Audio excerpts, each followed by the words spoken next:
નમસ્કાર દોસ્તો, જય શ્રી કૃષ્ણ. હર હર મહાદેવ હર.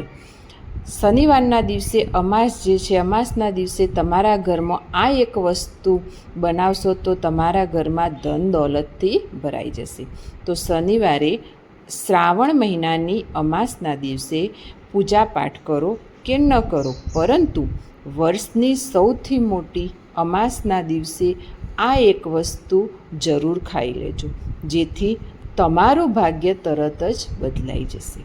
શ્રાવણ માસની આ અમાસના મહત્ત્વ અને મહિમાની વાત કરીએ તો પદ્મપુરાણ અને વિષ્ણુ પુરાણ અને ભવિષ્ય પુરાણ અનુસાર આ તે દિવસ શુભ છે, જે દિવસે માત્ર આ એક વસ્તુ ખાઈ લેવાથી તમને ભગવાન ભોળાનાથ અને માતા પાર્વતીનો એવો આશીર્વાદ મળે છે કે તમારા જીવનમાં ચાલી રહેલા તમામ દોષોથી તમને તાત્કાલિક મુક્તિ મળી જાય છે.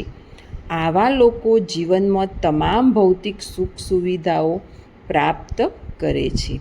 આ એક વસ્તુ ખાઈ લેવાથી વ્યક્તિને જીવનમાં કરેલા અજાણતા તમામ પાપોથી મુક્તિ મળે છે અને દરિદ્રતા પણ દૂર થાય છે.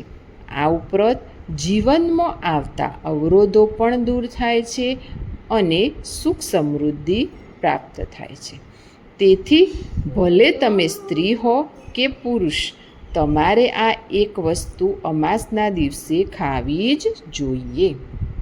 આ ઉપરાંત આપણે જાણીશું કે આ શનિવારે અમાસના દિવસે ભગવાન ભોળાનાથને કઈ વસ્તુનો ભોગ લગાવવો જોઈએ, જેથી આ જીવન તમારા પર ભગવાન ભોળાનાથની વિશેષ કૃપા અને આશીર્વાદ પ્રાપ્ત થઈ શકે. અને દોસ્તો, આ શ્રાવણ મહિનાનો છેલ્લો દિવસ છે, કારણ કે શનિવારે 23 તારીખે આવનારી વર્ષની સૌથી મોટી અમાસ છે. ખૂબ જ વિશેષ અને સમસ્ત મનોકામનાઓ પૂર્ણ કરનારી અમાસ માનવામાં આવે છે.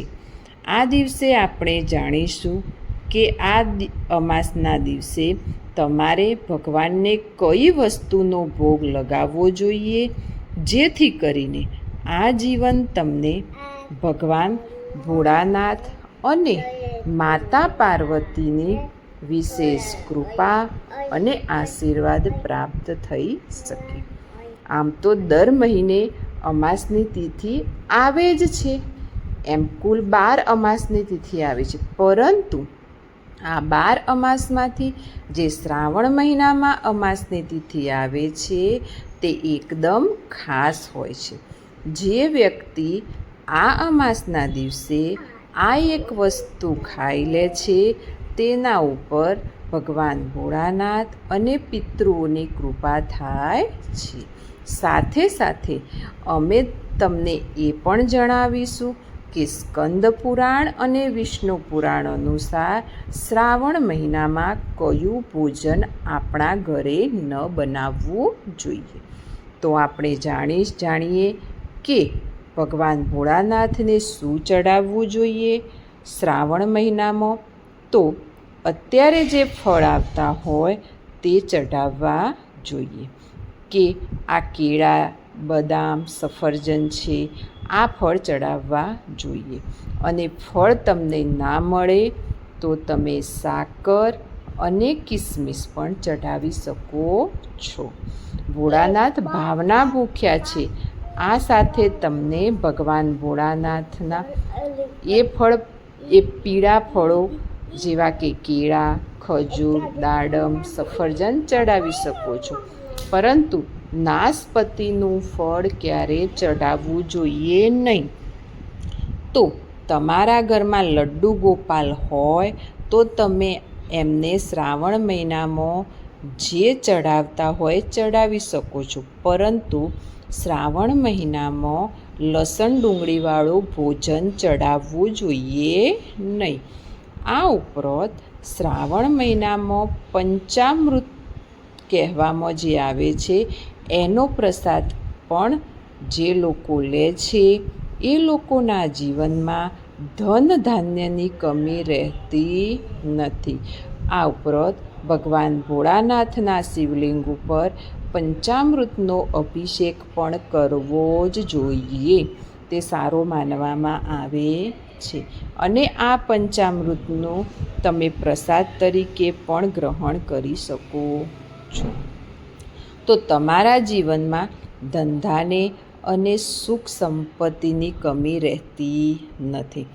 આ ઉપરાંત તમે શ્રાવણ મહિનામાં અમાસના દિવસે તમે સોજીનો શીરો, સાબુદાણાની ખીર માતાજીને ભગવાન ભોળાનાથને ચઢાવી શકો છો. તો તમારા ઉપર કૃપા દ્રષ્ટિ રહેશે માતાજીની. અને કેસરવાળી ખીર ચડાવવાથી તમને ગ્રહના જે દોષ હોય તે પણ દૂર થઈ જાય છે. તમે અમાસના દિવસે ભગવાન ગણેશને દૂર્વા ચડાવી શકો છો. ભગવાન ગણેશજીને દૂર્વા ખૂબ જ પસંદ છે. જો તમે એમને ચડાવો તો તમારા જીવનમાં દરિદ્રતા દૂર થાય છે. અને હા, ખાસ તમે શ્રાવણ મહિનામાં શું ન ખાવું જોઈએ? તો લસણ ડુંગળીવાળું તામસિક જે કહેવામાં આવે છે એવો ખોરાક શ્રાવણ મહિનામાં ટાળવો જોઈએ.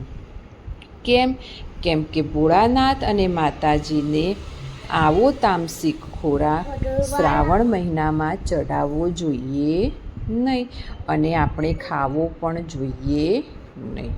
વિડીયો પસંદ આવે તો વિડીયોને લાઈક કરજો, ચેનલને સબસ્ક્રાઈબ કરજો આવા નવા વિડીયો જોવા માટે.